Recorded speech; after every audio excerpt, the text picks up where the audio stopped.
I wasn't sure if I would be studied and prepared enough ahead to do another installment on Ecclesiastes, but actually I am. In fact, I don't even think I'll finish all I have prepared today.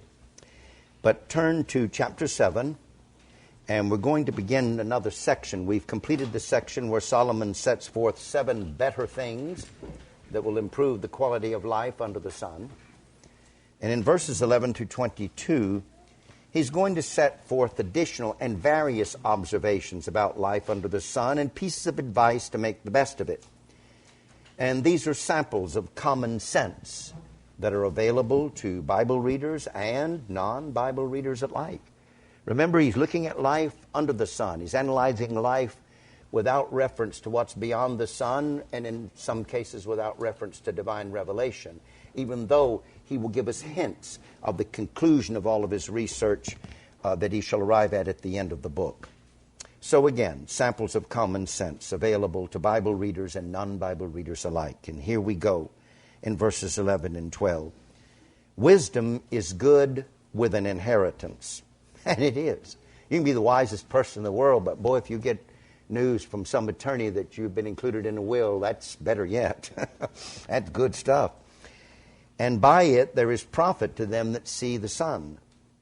For wisdom is a defense. And this is true even of people in the world that have a certain degree of wisdom, the right kind of wisdom. You remember Jesus himself said, talking about financial matters, he said the children of this world are wiser in their generation, the children of light. There's some people out there in the world that will burn in hell, but can sure give you good advice about how to manage your finances. So wisdom is good with an inheritance, and by it there is profit to them that see the sun. For wisdom is a defense, and money is a defense. But the excellency of knowledge is that wisdom giveth life to them that have it. It's interesting that Solomon here puts wisdom and money on the same footing as a defense. Now, wisdom, if you think of it just in terms of good judgment, the ability to make good decisions, it'll protect you from a lot of troubles that arise from bad judgment. It really will. Your life is the sum total of your decisions. And the better decisions you make, the better quality of life you have. The poorer decisions you make, the poorer quality of life you have. I suppose any of us by now, if we've lived any time in the world, have discovered that. But money also is a defense. Money protects you from a lot of troubles caused by the lack thereof. Have you found that out yet? Money doesn't solve all problems, but it sure does solve a lot. Let's just face it. I mean, if you've got money, you've managed well, and you've got a savings, a healthy savings, and the washing machine breaks down, the money's a defense against that being a disaster that sends you spiraling into this terrible depression, wondering, what have I done to deserve a catastrophe like this? Or when the car breaks down, it's not the end of the world. If you've got money, see, it's a defense against that being such a destructive experience. Like I say, it doesn't make everything better, but it sure makes a lot of things better. It surely does, as they say, grease the skids. And if by wisdom you either leave an inheritance to others or you manage an inheritance received from others, there is indeed profit in that. Like he says, by it there's profit to them that see the sun. That is an inheritance. Because you see, an inheritance will do you no good once you're dead and you don't see the sun anymore. But as long as you're alive and can see the sun, an inheritance is a nice thing to have. But without wisdom, notice how he links these together, wisdom and an inheritance. Without wisdom, there's the possibility of squandering the inheritance so that you're just as bad off in the end as if you'd inherited nothing. And I've lived long enough in this world to see that. I've seen people that had money left to them by a deceased family member that ended up declaring bankruptcy. I knew a man that squandered 3 family inheritances. 3. Seen it. So wisdom is great with an inheritance, but without wisdom, an inheritance could, well, like I say, end up leaving you as bad off in the end as if you had inherited nothing. So you want wisdom to wisely manage any inheritance that's coming your way. Now, In contrast, however, to this fact that money is a defense, Solomon is quick to advance the fact that even though wisdom is a defense and money is a defense, wisdom is by far the one to be attained. Because he says, for wisdom is, he says, but even though wisdom is a defense, money is a defense, but the excellency of knowledge is that wisdom giveth life to them that have it. Excellency of knowledge. That means the highest degree of knowledge. When you talk about the excellency of something, you're talking about the highest degree of that something that there is. So the highest degree of knowledge, the thing most to be attained, is wisdom. But without wisdom, money can be actually a very dangerous thing. It can lure you into destruction and perdition. And this is exactly what Paul warns us about in 1 Timothy chapter 6. So you can see the idea of joining wisdom and money together if money is ever going to truly prove a defense instead of a trap and a lure. In 1 Timothy 6, 9 and 10. And I mean, and even people in the world will come to realize things like that. We get a newsletter from a financial advisor, and some of the stuff that he advises in there is just plain good, common sense. But they that will be rich fall into temptation and a snare, and into many foolish and hurtful lusts, which drown men in destruction and perdition. For the love of money is the root of all evil, which while some coveted after, they have erred from the faith and pierced themselves through with many sorrows. Now that's what money can do if it's not joined with wisdom. It can be a lure into destruction and perdition. But again, the excellency of knowledge is that wisdom giveth life to those that have it. Now if you don't have it, it's not going to give you life. So you may want to make sure you have it, because it will benefit your life. And when you consider how the Scriptures, particularly Solomon, the author of these words, declares wisdom to be the best thing that can be attained, you understand why this statement about wisdom is the excellency of knowledge. The excellency, the highest degree of knowledge. Just look at Proverbs, what it has to say about wisdom. Proverbs chapter 3, 13 through 15.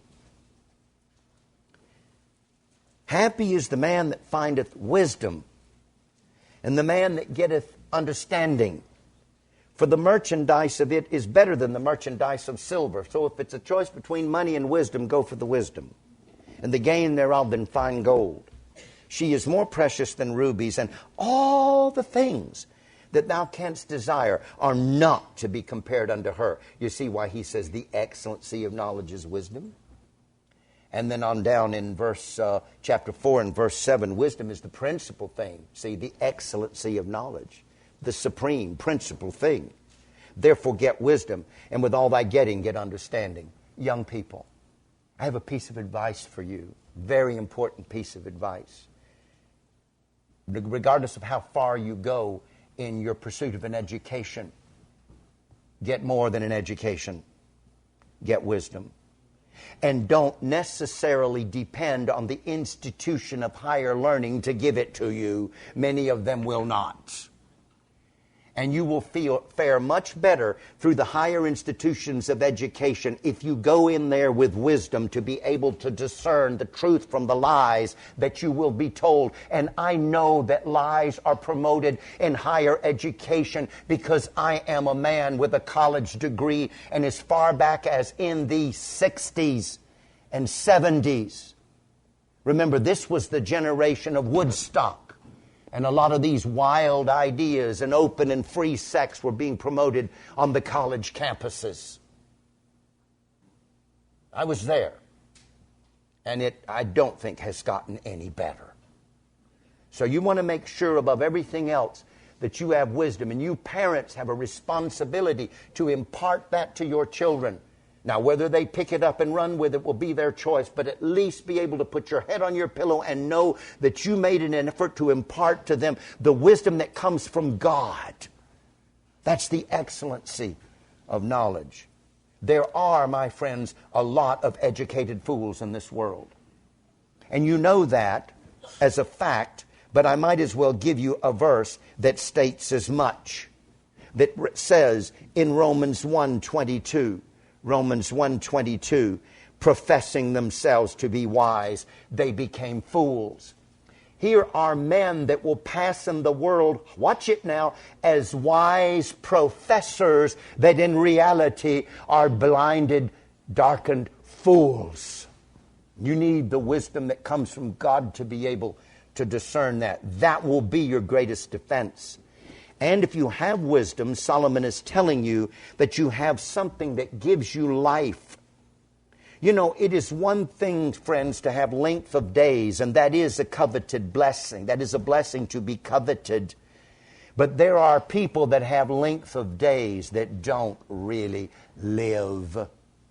It's much better to have life in your length of days than your length of days to be nothing but misery and griping and complaining, and on we go. A living death, as it were. A living death. What does it say? We read this verse the other day about the woman that liveth in pleasure is dead while she liveth. May have length of days, but she doesn't have life in the fullest sense of the word. In the fullest sense of the word.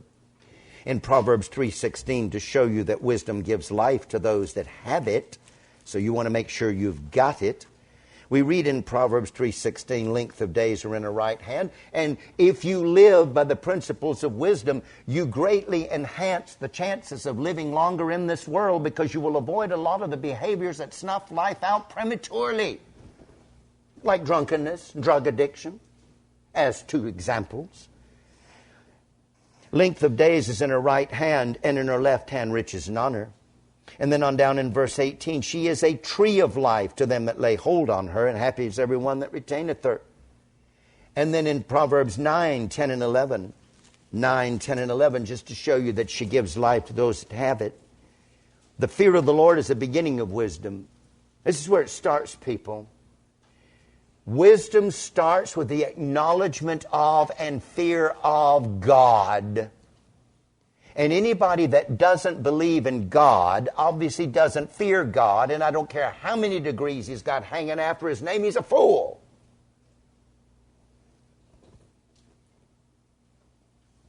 And so the fear of the Lord is the beginning of wisdom, and the knowledge of the holy is understanding. Oh, there's a sermon there. To know who the holy God is, who the holy Savior is, who the Holy Spirit is, what the holy gospel is, where the holy brethren are, who the holy men of God are, what the holy Bible is. All of that, knowing what's holy, is understanding. How few people have that understanding. For by me wisdom is speaking, thy days shall be multiplied, and the years of thy life shall be increased. And so it does give life to those that have it. But again, it begins in the fear of the Lord. And the fear of the Lord is that life-prolonging principle. Proverbs 10:27, the fear of the Lord prolongeth days, but the years of the wicked shall be shortened. And then in Proverbs 14:27, the fear of the Lord is a fountain of life to depart from the snares of death. So the excellency of knowledge is that wisdom gives life to those that have it, giveth life. And in these words, Solomon is doing something that I've told you that he will do throughout this book, that generally takes a very dim view of life, because it's viewing and analyzing life merely under the sun and the fleeting years that we live here. And so it gives us a very dim view. But out of all of that gloom and dimness, there shines a light occasionally. And Solomon gives us a hint of his ultimate conclusion, which will be to fear God and to keep his commandments, which is, of course, the beginning of wisdom and the way of understanding. So Solomon is giving us another sampling of the conclusion to which he will come at the end of his research. So that said, we move to the next thing, the next observation, where he gives us two things, two useful considerations for life in this fallen world full of vanity. He says, consider the work of God. For who can make that straight which he hath made crooked? Oh, as I heard one fellow say, that'll preach. Actually, that was Ken Holvine I got that from. I thought it was pretty good. That'll preach. Consider the work of God, for who can make that straight which he hath made crooked? If you've lived long enough and you have any kind of sense at all, you have discovered that there are things in this world and in our own lives that are crooked. That have just got bends in it, that aren't straightened out like they ought to be. And the interesting thing about this verse is he ascribes this fact to the work of God. For who can make that straight which he, God being the antecedent of that pronoun, hath made crooked? Now there are things in this world that are crooked because God directly reaches down and bends them. God himself is the personal author of some things in this world that are crooked. For example, he made this statement to Moses in Exodus 4:11. The Lord said unto them, who hath made man's mouth? Or who maketh the dumb or deaf or the seeing or the blind? Have not I the Lord? Have not I the Lord? I want every one of you to think about something right now. Everybody in here can see. Everybody can look at me and see. Do you realize Almighty God could reach down there and put some kind of a kink in your optical nerves and you wouldn't be able to see anymore? Or put a kink in your auditory nerves, you couldn't hear anymore? He's done it. He can do it. He could do it right now. He can make something crooked right now. So God has that power over his creation to inflict affliction on it if he chooses to. Always remember that. And if he does it, you can't make straight what he makes crooked. But then there are some things that are crooked in this world, not because they are directly caused by God, but they have another cause, but they are permitted by God. Let me give you some examples of that. Come to the book of Job, chapter 1. You know where I'm going. And I think anybody that has read and understands the history of Job would say there were a lot of things in his life that were crooked. I mean, he had kinks and curves and bends all over the place. Socially, financially, familially, relationship-wise, and certainly in his health. And it affected his emotions. I mean, he had what Thomas Boston called crooks in the lot. He had crooks all over the place. In Job 1:12, the Lord said unto Satan, because he asked Satan, have you considered my servant Job a good and an upright man? Satan, well, of course he is, because you got a hedge around him. Nothing bad can happen to him. And he says, you touch everything he's got, he'll curse you to your face. And so we read in Job 1:11, the Lord says to Satan, put forth thine hand now and touch all that he hath, and he will curse thee to thy face. That was Satan that said that, I'm sorry. And then God said unto Satan, behold, all that he hath is in thy power, only upon himself put not forth thine hand. And Job lost everything he had, but he still had his health. Satan could only go so far, and God put a restraint. Said, don't touch him. And then in chapter 2, after Job has lost everything he's got, and he bowed down and blessed the Lord God Almighty, the Lord asked Satan, have you considered Job now? In fact, let's read the account in chapter 2 and verse 3. And the Lord said unto Satan, hast thou considered my servant Job? There's none like him in the earth, a perfect and an upright man, one that feareth God and escheweth evil, and still he holdeth fast his integrity, although thou movest me against him to destroy him without cause. Now it was the devil that was destroying, but God said, you moved me. Because the truth is, the devil couldn't do anything till God gave the nod of permission. So these crooked things in Job's life ultimately trace back to God by a permissive decree. Satan answered the Lord and said, skin for skin, yea, all that a man hath will he give for his life. But put forth thine hand now and touch his bone and his flesh, and he'll curse thee to thy face. And the Lord said unto Satan, behold, he's in thine hand, but save his life.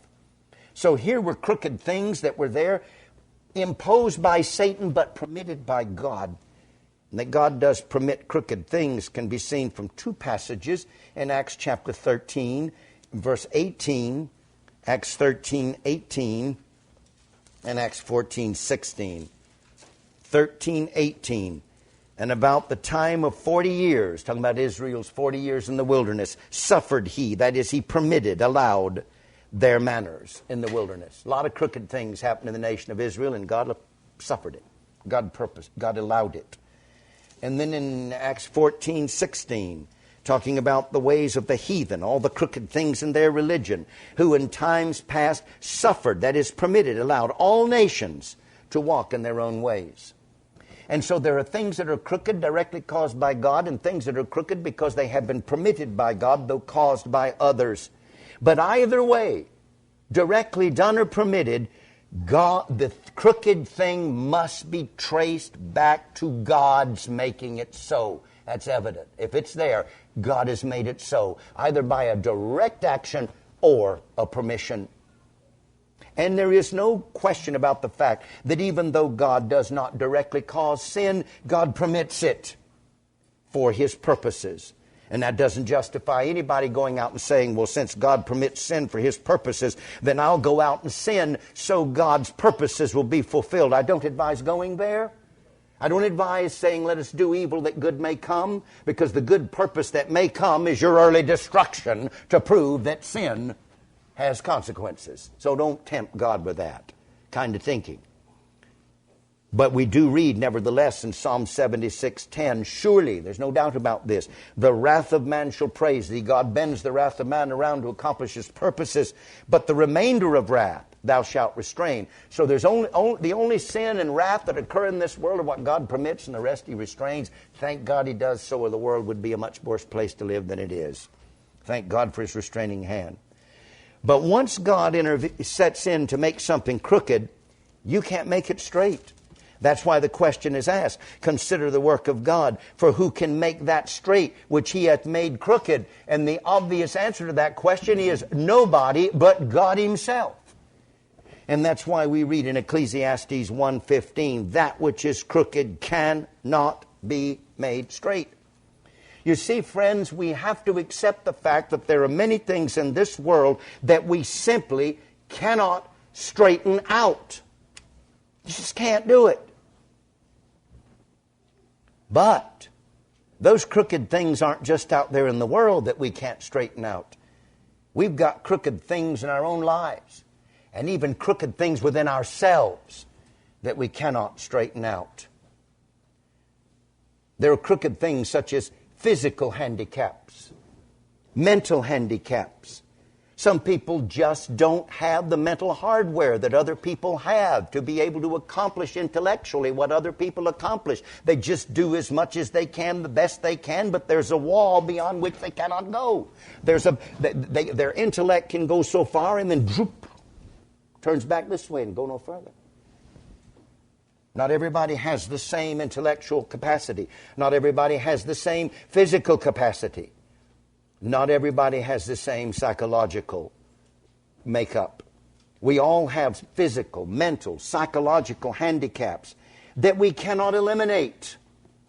So we just have to learn to live with them and manage them the best we can. And even secular councils in the world will tell you as much. That you've got certain things in your life you're just going to have to develop the best perspective you can and deal with it the best you can. Because you can't make it go away. You can't make straight what God makes crooked. And this brings me to something that C.S. Lewis wrote. And I've read this to you before. I know I have.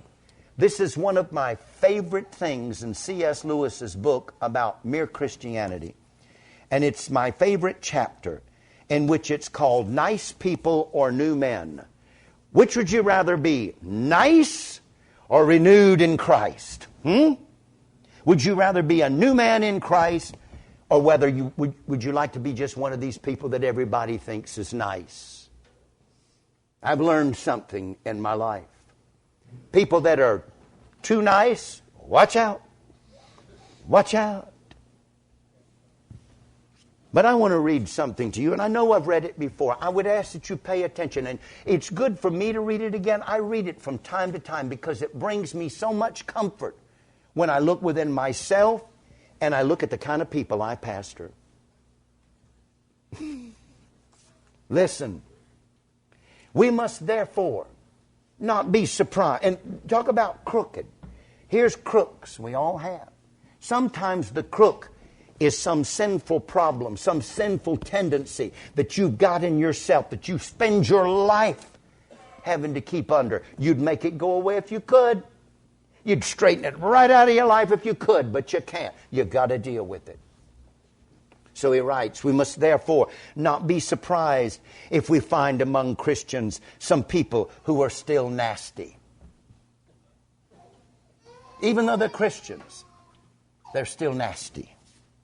There is even, when you come to think of it, when you come to think it over, a reason why nasty people might be expected to turn to Christ in greater numbers than the nice ones. That was what people objected to about Christ during his life on earth. He seemed to attract such awful people. So do I. I'm an awful person that draws awful people. We have an awful church. It's nasty. That is what people still object to and always will. Do you not see why? Christ said, blessed are the poor, and how hard it is for the rich to enter the kingdom. And no doubt he primarily meant the economically rich and economically poor. But do not his words also apply to another kind of riches and poverty? One of the dangers of having a lot of money is that you might be quite satisfied with the kinds of happiness money can give and so fail to realize your need for God. If everything seems to come simply by signing checks, you may forget that you are at every moment totally dependent on God. Now, quite plainly, natural gifts carry with them a similar danger. If you have sound nerves and intelligence and health and popularity and a good upbringing, you're likely to be quite satisfied with your character as it is. Why drag God into it, you may ask? A certain level of good conduct comes fairly easily to you. Some people are like that. They just have a temperament and an upbringing that they just kind of find it easy to be nice. For others of us, it's a challenge. And so a certain level of good conduct comes fairly easily to you. You're not one of those wretched creatures who are always being tripped up by sex or dipsomania. Dipsomania is a fancy word for a person that has an inordinate appetite for alcohol, or nervousness, or bad temper. Everyone says you're a nice chap, and between ourselves, you agree with them. You're quite likely to believe that all this niceness is your own doing, and you may easily not feel the need for any better kind of goodness. Often people who have all these natural kinds of goodness cannot be brought to recognize their need of Christ at all until one day the natural goodness lets them down and their self-satisfaction is shattered. In other words, it's hard for those who are rich in this sense to enter the kingdom. It is very different for the nasty people. Now, this next part is the one most of us are going to be able to relate to. It is very different for the nasty people. The little, low, timid, warped, thin-blooded, lonely people, or the passionate, sensual, unbalanced people. If they make any attempt at goodness at all, they learn in double quick time that they need help. It is Christ or nothing for them. It is taking up the cross and following or else despair. They are lost sheep. He came specifically to find them. They are, in one very real and terrible sense, the poor. He blessed them. They are the awful set he goes about with. And of course the Pharisees say still, as they said from the first, if there were anything in Christianity, those people would not be Christians. There is either a warning or an encouragement here for every one of us. If you are a nice person, anybody want to stand up and say, well, if you're a nice person, if virtue comes easily to you, beware. Much is expected from those to whom much is given. If you mistake for your own merits what are really God's gifts to you through nature, and if you are contented with simply being nice, you are still a rebel. And all those gifts will only make your fall more terrible. Like somebody that thinks, I'm a good person. I don't need to join the church. I don't need a pastor. I'm a good Christian. You know what? Those kind of good people can stay out. We don't need those in here. No. If you mistake for your own merits what are really God's gifts to you through nature, and if you are contented with simply being nice, you are still a rebel. And all those gifts will only make your fall more terrible, your corruption more complicated, and your bad example more disastrous. The devil was an archangel once, and his natural gifts were as far above yours as yours are above those of a chimpanzee. But if you are a poor creature, poisoned by a wretched upbringing in some house full of vulgar jealousies and senseless quarrels, saddled by no choice of your own with some loathsome sexual perversion, nagged day in and day out by an inferiority complex that makes you snap at your best friends, do not despair. He knows all about it. You are one of the poor whom He blessed. He knows what a wretched machine you are trying to drive. Keep on. Do what you can. One day, perhaps in another world, but perhaps far sooner than that, He will fling it on the scrap heap and give you a new one. And then you may astonish us all, not least yourself. Few you have learned your driving in a hard school. Some of the last will be first, and some of the first will be last. Do you see why I love that? Doesn't that speak to you? It speaks to me. It speaks to me. I love that. So these are these crooked things we have about ourselves that God permitted to be here. I'm going to tell you something. I'm going to resurrect a memory. And I said this at this person's funeral. A dear sister in this church, Dorothy Morrison, she could be critical. She could be cantankerous. She had a temper. You ask anybody in her family that grew up with her and knew her as I knew her. But let me tell you something. I can still remember one Sunday preaching on the doctrine of election and talking about how that when God chose me, He was scraping down at the bottom of the barrel. And she sat there, her face bathed with tears, because she knew what she was, and she knew she needed Jesus. Thank God I was blessed to be her pastor and to hang around with such an awful person. Thank God. I'd take her any day of the week over some others I've known. You see, that illustrates the point. And you know, I said that at her funeral. I told that story.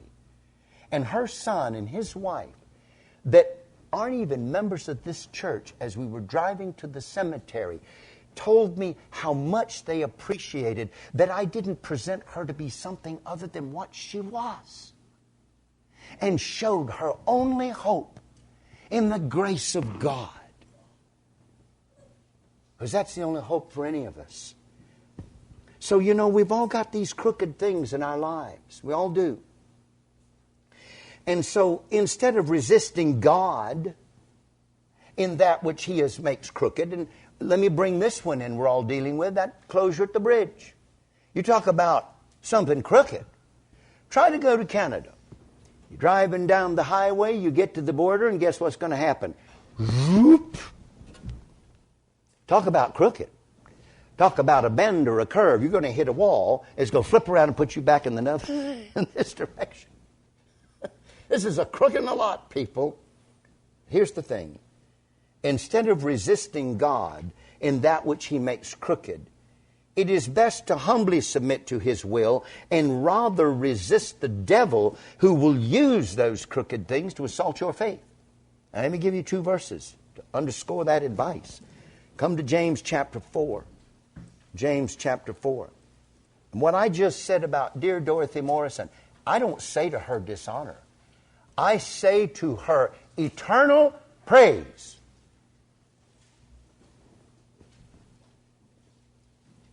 In James 4, 6, and 7, but He giveth more grace. Wherefore He saith, God resisteth the proud, but giveth grace unto the humble. Submit yourselves therefore to God. Submit to His will and the crook that He brings. Submit yourselves, therefore, to God. And here's what you want to resist. Not God because something is crooked that He's permitted, but resist the devil. That's the one we want to resist, and he will flee from you. Submit to God. Resist the devil. See, those are opposites. Resist, submit are antonyms. They're opposites. Submit to God, resist the devil. Now come to 1 Thessalonians, and you'll see how the devil will try to use these crooked things that God permits in your life or causes in your life in order to get you to give up on your faith. And just say, oh, well, it's not worth it. If God were good, He wouldn't be allowing things like this. He wouldn't let my child be afflicted. He wouldn't let that border be locked down when we pray constantly for Him to open it. And on down the list we could go. 1 Thessalonians 3:1, wherefore, when we could no longer forbear, we thought it good to be left at Athens alone, and sent Timotheus, our brother and minister of God and our fellow laborer in the gospel of Christ, to establish you and to comfort you concerning your faith. See, notice it's a faith issue. That no man should be moved by these afflictions, by these things made crooked. That's what an affliction is. For yourselves know that we are appointed thereunto. For, I mean, you talk about God making crooked when He passed the death sentence upon mankind, and that's what old age is. It's the death sentence at work. And notice what happens as we get older. Things get crooked. What? Look at old people. Something's going on. Crooked. Crooked. Get arthritis and your fingers go crooked. Your legs go crooked. I mean, Ed May, 90 years old. I watch him coming into church. Why are you walking like that, Ed? Something's made crooked, brother. Oh, my back. I'm forever, when I get up out of a chair, ooh, something's crooked. Need I elaborate? You all know. But Ed May, I hope I can do as well as you do when I get your age, even if the walk isn't quite like it used to be in bygone days. See, to establish you and comfort you concerning your faith, that no man should be moved by these afflictions. For yourselves know that we are appointed thereunto. God makes it crooked, see? You're appointed to these crooked things. For verily when we were with you, we told you before that we should suffer tribulation, even as it came to pass, and ye know.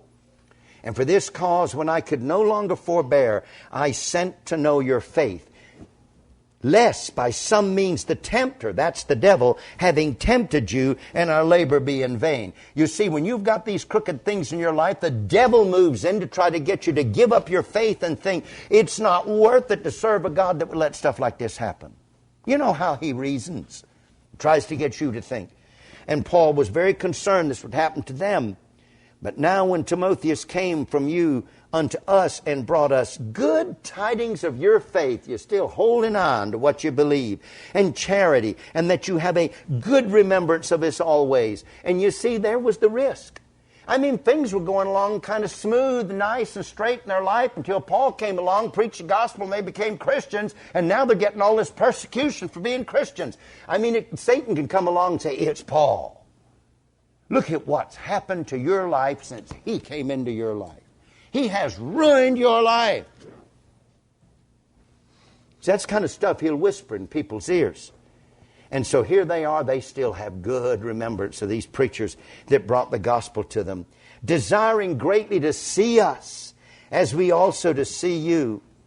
Therefore, brethren, we were comforted over you in all our affliction and distress by your faith, for now we live if you stand fast in the Lord. So you see, you want to resist the devil who's going to use these things to assault your faith. So amidst the crooked things of life, and we've all got them in our lives, in the world, amidst all these crooked things that we must live among and with, there is one thing you can do. You cannot make straight what God has made crooked. But you can hold fast your faith amidst these crooked things of life. That's the one thing you can do, and the best thing that you can do. And here are the verses. Come over to Hebrews 10:23. You can hold fast your faith. Hebrews 10:23. Let us hold fast the profession of our faith. That's the one thing you can do. I've just finished reading a book, Live Not by Lies, by Rod Dreher. And he's interviewed several people that lived under the communist regime and suffered imprisonment. And some, he interviews the families of some whose loved ones suffered martyrdom. How they went through tortures that we cannot even imagine, but held their faith. Never denied their faith. Just held on to it. That was the one thing they could do, the one thing they did do, and that was the light that shined into their dim prison cells. They never let go that there was a God in heaven and a hope of everlasting life. They were willing to let this life go rather than deny their faith, and many of them did, in the assurance of a martyr's crown on the other side. And we think we've got it bad. We think we're deprived if we don't get a vacation. And he points out in that book that we are spoiled rotten with affluence. For us, the denial of our comforts is the great threat. Because the great end-all that we're being preached to today is that the main thing in life is that you be happy.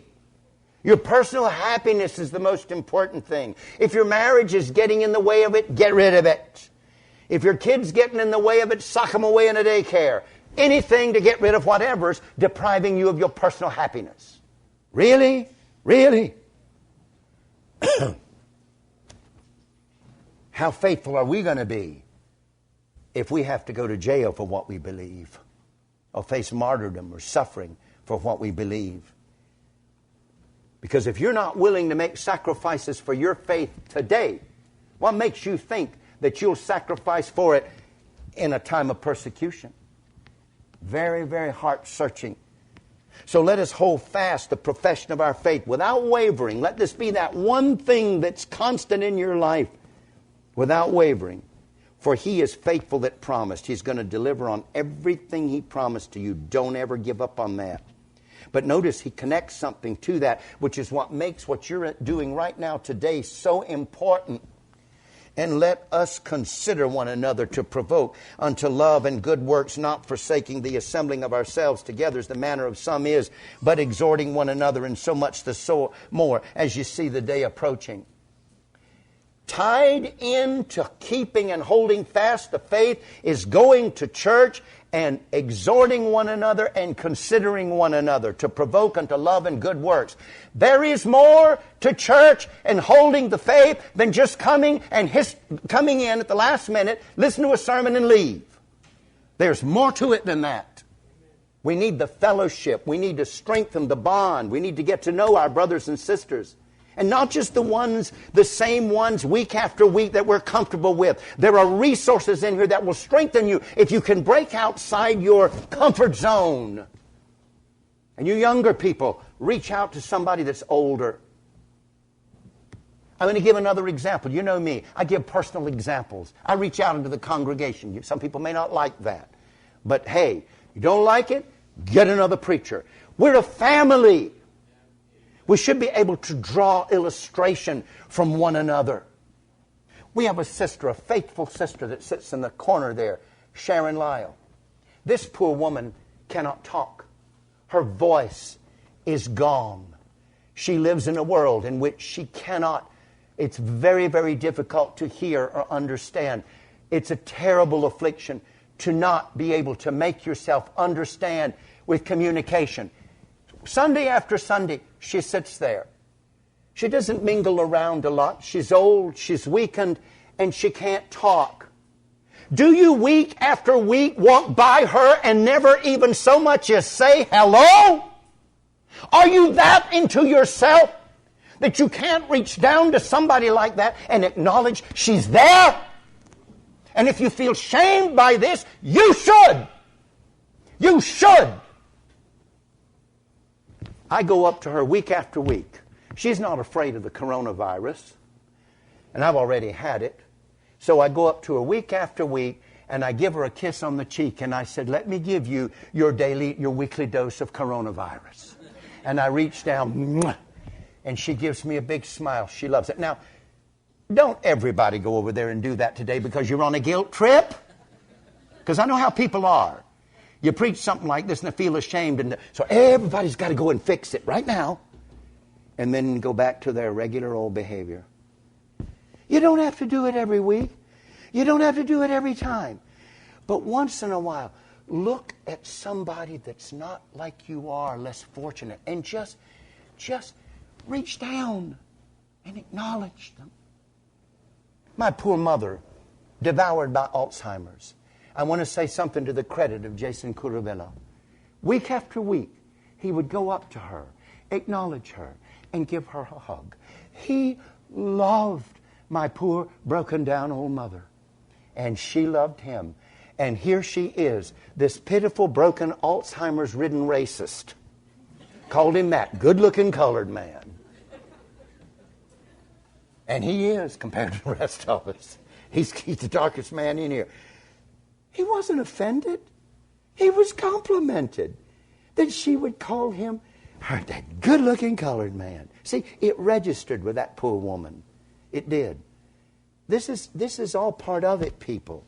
These are the things that tie into holding fast the profession of our faith. And the more this world departs from truth, from biblical truth, the more it moves away from it, the more we are going to need each other to strengthen each other to endure whatever persecution may come our way. We want to cultivate that today. Very important.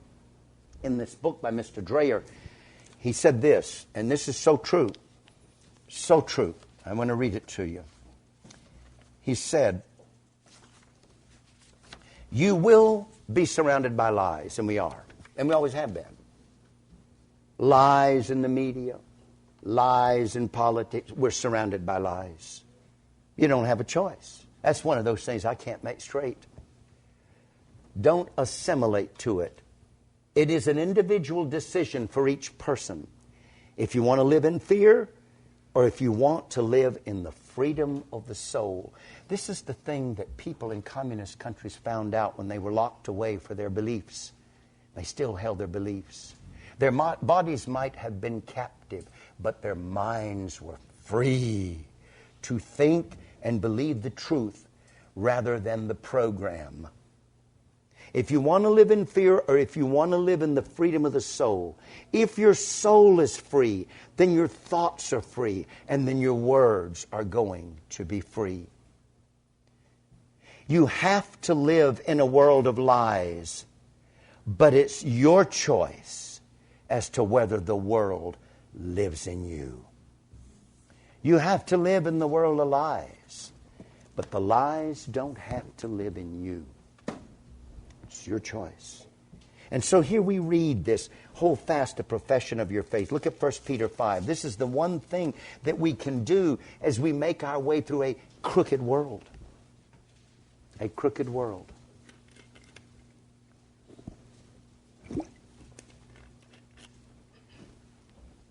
5, 8, and 9. Be sober, be vigilant. Because your adversary the devil, as a roaring lion, walketh about, seeking whom he may devour. Whom resist. This is what you can do. And he's out there trying to make everything as crooked as he can. Whom resist, steadfast in the faith. There's your duty. Knowing that the same afflictions are accomplished in your brethren that are in the world. There's the advantage of the fellowship. When you can find out that other people are going through what you went through. You know, I've been having a real hard time. My family thinks I'm in a cult, and they just keep riding me and riding me. Oh, well, you know what? I had the same experience. This is how I handle it. See what I'm saying? Very important. Or, you know, I at work, they want me to sign on to some things that violate my conscience and violate my beliefs. I may lose my job if I don't sign this affirmation. You see? Some of you may be facing that. You may be facing that together. You draw strength from one another. Those are some of the sacrifices you may one day have to make.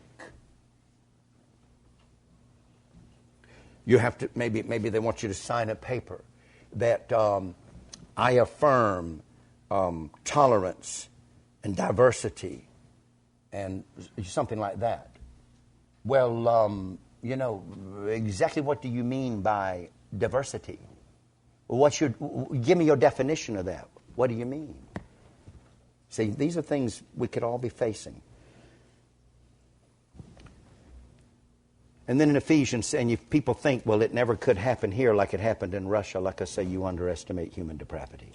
Don't you ever think that.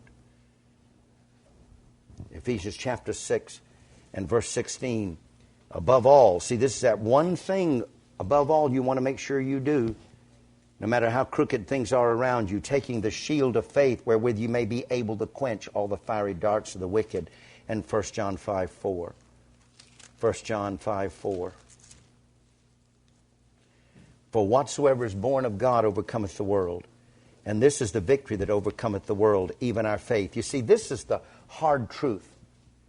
Those people in communist countries that were locked away in prison, sometimes in solitary confinement, or exposed to tortures that just absolutely are horrifying to us to even try to wrap our heads around.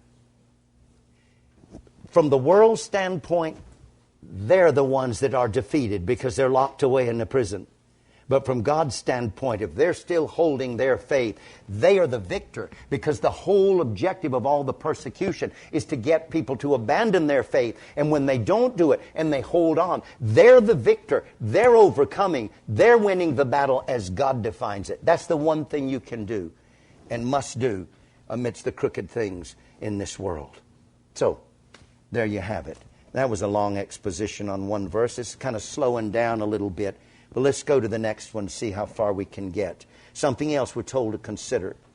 Consider the work of God, who can make that straight which he hath made crooked. In the day of prosperity be joyful, but in the day of adversity consider. See, that's the second thing. God also hath set the one against the other, to the end that man should find nothing after him. In the day of prosperity be joyful. And it is right that we should be joyful in the day of prosperity. Does not 1 Timothy 6:17 say that God giveth us richly all things to enjoy? So if you prosper on your job and you have money and God gives you richly things to enjoy, then enjoy them. There's nothing wrong with that. In the day of prosperity be joyful. In fact, this same Solomon told us in chapter 5 and verses 18 and 19, this harkens back to advice he's already given. When he said in verse 18, behold, that which I have seen, it is good and comely for one to eat and to drink, and to enjoy the good of all his labor, that he taketh under the sun all the days of his life, which God giveth him, for it is his portion.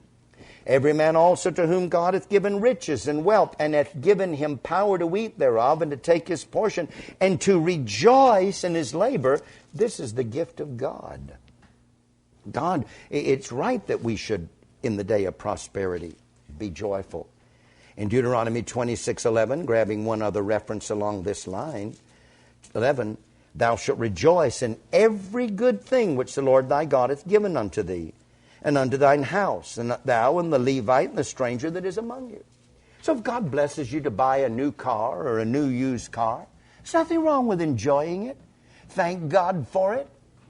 And be joyful in what God gives you and blesses you to have, as just one example. In fact, look at Deuteronomy 28. God is displeased when we do not serve him with joyfulness and with gladness of heart for the abundance of all things. In Deuteronomy 28:47 and 48, because thou servest not the Lord thy God with joyfulness and with gladness of heart for the abundance of all things. You see, Israel had a problem. When they had an abundance of all things, instead of serving the Lord with joy and gladness in it, they served their own self-interests. That's not good. You see, you want to recognize always in the things that God gives you to enjoy, that you're joyful in, that these are gifts of God. Enjoy them and process them as such and serve God in them. Do not use them as a reason not to serve God. Like somebody that's a faithful member of the church and God prospers them, and then they buy a motor home, and then they're missing church, right, left, to take their trips in their motor home. That's not serving God in the abundance of all things. As an example. Therefore thou shalt serve thine enemies, which the Lord shall send against thee, in hunger and in thirst and in nakedness and in want of all things, and he shall put a yoke of iron upon thy neck until he have destroyed thee. So in the day of prosperity be joyful, but know how to be joyful, and receive that prosperity as a gift of God, and serve God in it, rather than serving the prosperity instead of God. But then on the flip side, in the day of adversity, consider. Turn over to Haggai chapter 1. When things are not going well, it's time to stop and, as Haggai says, consider your ways. Haggai 1, 3 through 11. Here's the day of adversity. Then came the word of the Lord by Haggai the prophet, saying, Is it time for you, O ye, to dwell in your sealed houses, and this house lie waste? Now therefore thus consider the Lord of hosts. Now therefore saith the Lord of hosts, consider your ways. I always, when I read that verse, want to read it like the preacher in England. Larry and Carver and I heard him preach a sermon on this passage, and I always want to read it the way he said it. Consider your ways. And it was about that pace. You have sown much and bring in little. You eat, but you have not enough. See, notice this is adversity. You drink, but you're not filled with drink. You clothe you, but there's none warm. And he that earneth wages to put it into a bag with holes. Ever seem like there's a hole in your wallet? The money's just bleeding right through it. Thus saith the Lord of hosts, consider your ways. Go up to the mountain and bring wood and build a house, and I'll take pleasure in it, and I'll be glorified, saith the Lord. You looked for much, and lo, it came to little. And when you brought it home, I did blow upon it. Why, saith the Lord of hosts? Because of mine house that is laid waste, and you run every man to his own house. See, they did not serve God joyfully in the day of prosperity. Now there's the day of adversity. Therefore the heaven over you is stayed from dew, and the earth is stayed from her fruit. And they called for a drought upon the land, and upon the mountains, and upon the corn, and upon the new wine, and upon the oil, and upon that which the ground bringeth forth, and upon men, and upon cattle, and upon all the labor of the hands. Man, there wasn't prosperity anywhere. So what's God's instruction? In that day of adversity, and this was just such, consider. We cannot answer, Matthew Henry said, we cannot answer God's ends in afflicting us unless we consider why and wherefore he contends for us, with us. So when there is a day of adversity, it doesn't hurt to stop and ask yourself, okay, is there something here that's wrong in my life that I need to fix? Is God chastening me? It may not be, but you need to consider that possibility, that this may be coming upon me to correct something in me that's out of whack. And then he says in there about the day of prosperity and the day of adversity, I just want to make this one point to consider. Consider that the day of prosperity is just that, a day. And that the day of adversity is just that, a day. Neither the one nor the other lasts forever. Have you noticed? And we're told that God also hath set the one against the other, to the end that man should find nothing after him. You see, both prosperity and adversity ultimately trace up to God. We've already taught that about the crook and the lot. Look at 1 Chronicles 29:12. And I won't be much longer here, folks. Bear with me. In 1 Chronicles 29 and verse 12, 1 Chronicles 29:12, David saith, both riches and honor come of thee, and thou reignest over all. And in thine hand is power and might, and in thine hand it is to make great and to give strength unto all. So where does the prosperity come from? That verse just told you it comes from God. And so does the adversity. Job 5:6 says, although affliction cometh not forth from the dust. It doesn't just come out of the ground. It's there because God has appointed you to it. God has a purpose in bringing it in your life. And we need both. The prosperity and the adversity. God sets the one against the other. Commenting on this, Charles Bridges said, either without the other would be defective in operation. The day of prosperity would be a dangerous exaltation. If all we ever had was prosperity, we'd become too high and mighty in ourselves. That's why Paul was given a thorn in the flesh, lest he should be exalted above through the abundance of revelations given to him. 2 Corinthians 12:7. Whereas the day of adversity, if that's all you had with no break, no relief, that would bring fainting, despondency.